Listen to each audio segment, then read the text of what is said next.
nerdrotic.com.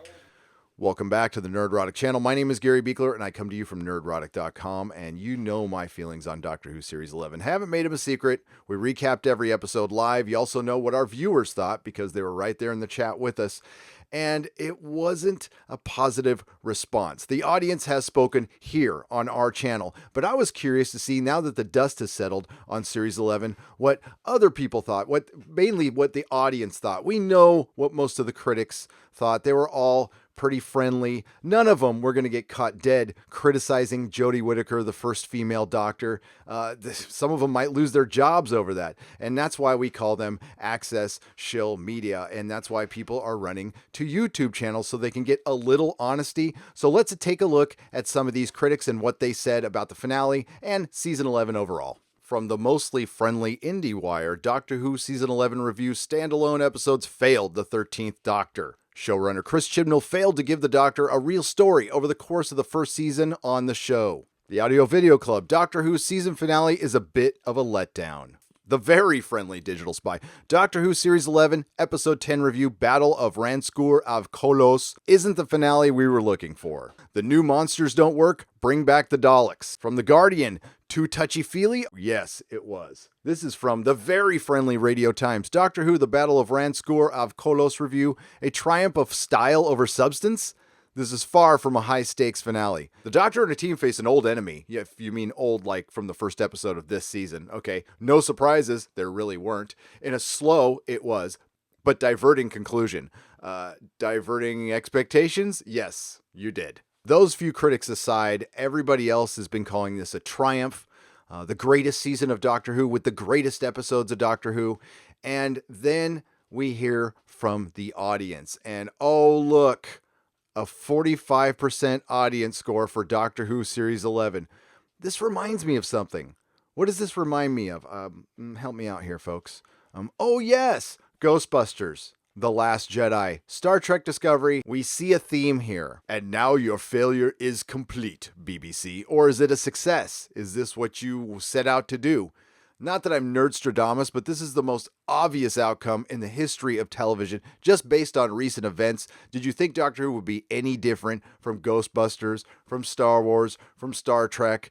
No, it isn't. And we're getting the exact same results that we did with those franchises. And we have a split fan base, and here we go again. Let's get to some of these spot-on reviews to Rotten Tomatoes. I just picked a few. It's just a handful. Now, before we go on, I want to thank my friend Alexandra Marshall for inspiring this video. She showed me some of these comments from Rotten Tomatoes, and I just felt like I had to share them because it's not just us, folks. And yes, I'm just going to give you a sample size of this. Fred F., awful storylines, bland acting, boring, uninspired, and unconvincing actor playing the Doctor. Scripts full of preachy PC nonsense where there used to be exciting drama. Connor M., this season is trash besides the first episode. Jodie as the Doctor is bad, the plots are boring, the writing sucks and is only pushing an agenda. Also, all the side characters are bland, including the companions, except for the rare occasion of Ryan, but Graham is hands down the best character of the season. Also, the only actor who was not hired to tick a checkbox, but for his skill as an actor, and the only time we see Jodie have anger is against a white male who normally ends up being the bad guy of the story. She doesn't have the emotion of the Doctor and can't switch from happy and cheerful to full of wisdom and anger like the past Doctors have been able to. Well said, Connor. And Jodie really can't switch from that. That is a great point that we haven't brought up,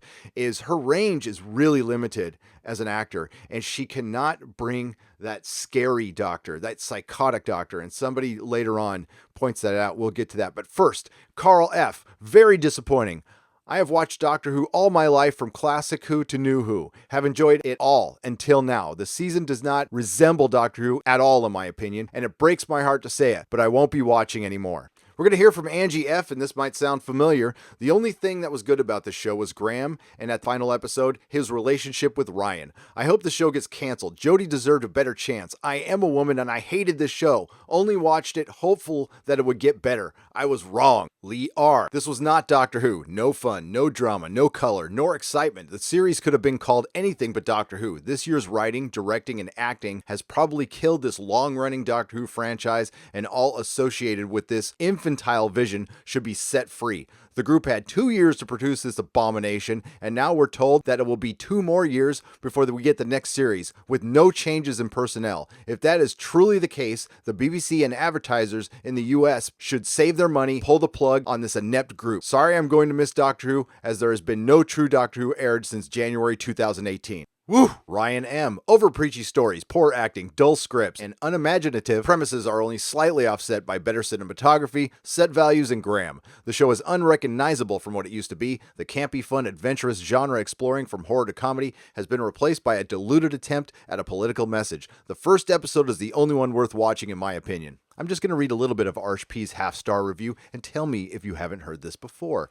I was so excited about the new season, and then from the first episode, I knew something was off. I was like, it's just the first episode, just wait a bit. And then all hope went out of me by episode 4, Arachnids in the UK. No mystery, no good plot twists, and the acting by side characters was just horrible. This season is just lacking in good story. And check this out, a whole family gave half-star reviews. Liz P, waste of time, that was mom. Andrew P, terrible series, bring back Capaldi, that was dad. Nathan P, this series is awful, that's the kid. Thomas P, his twin brother.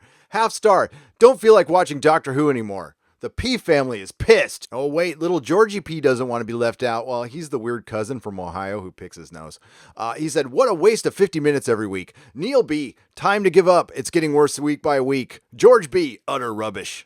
Arthur M is calling out some BS with his 1-star review. 5 stars? Seriously? Come on, people. How is it possible that people are giving this utter tripe 5 stars? I don't care how a dedicated fan of Doctor Who you might be, or how strongly you feel about social justice, but anyone with half a brain can appreciate just how awful the series has been. Mark R. If I could rate it a -5, I would. I don't know what those who rate this a 5 are watching, but it's clearly not the same. So where to begin? Cons. Jodie Whittaker's acting. Jodie Whittaker's voice. Chris Chibi's scripts. Whoever is directing this, the scenery is dull, just Mandeep Gill. The hyper PC story, the reverse racism, there's no such thing as reverse racism, it's just racism. The lack of any real sci-fi, including aliens, again, Mandeep Gill. It's way too slow and unengaging. And lastly, the fact that Jodie and Chris may be leaving. Pros, the music is okay, it's really not, we miss Murray Gold.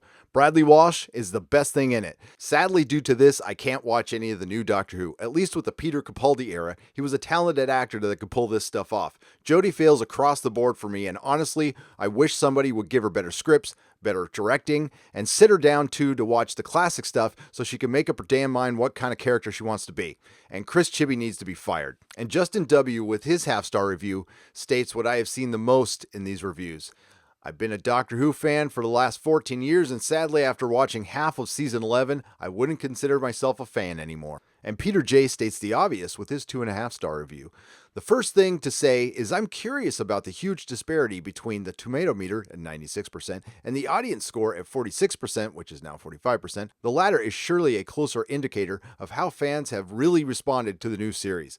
And that is the truth, Peter. And this goes on and on for 94 pages and counting. And yes, there are groups of 5-star reviews, and I find that very curious.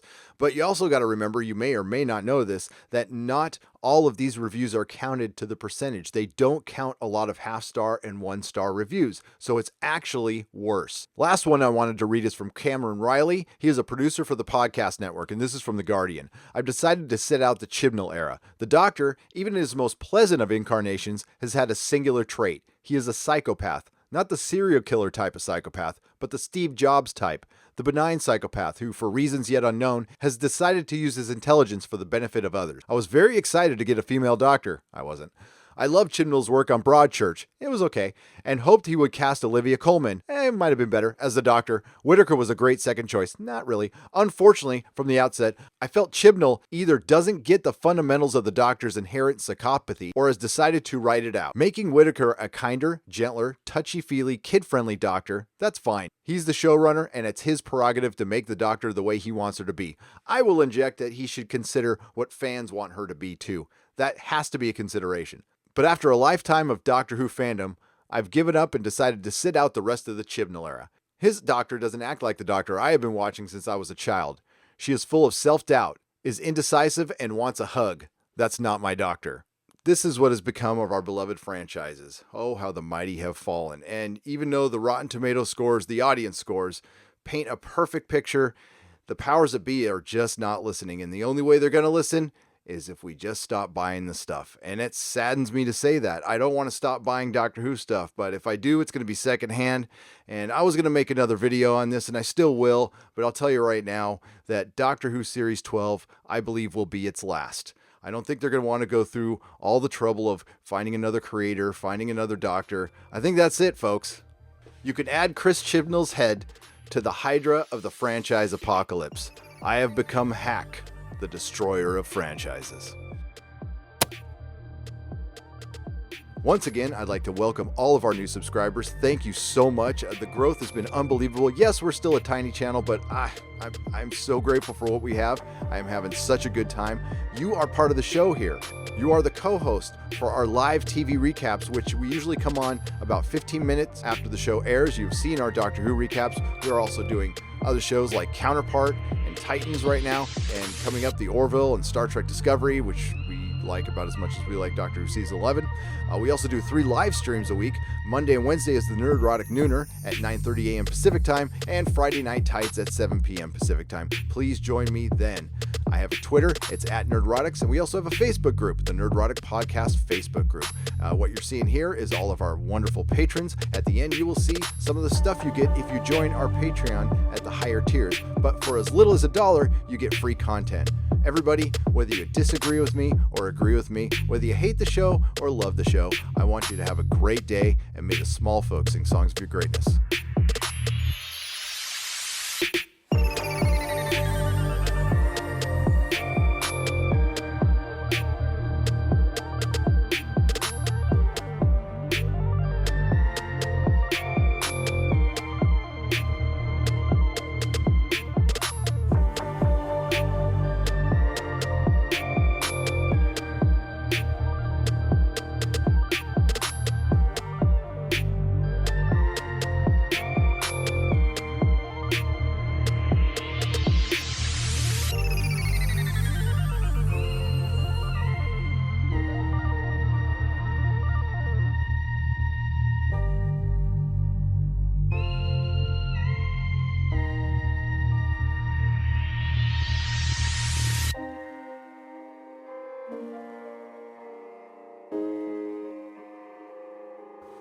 Nerderotic.com.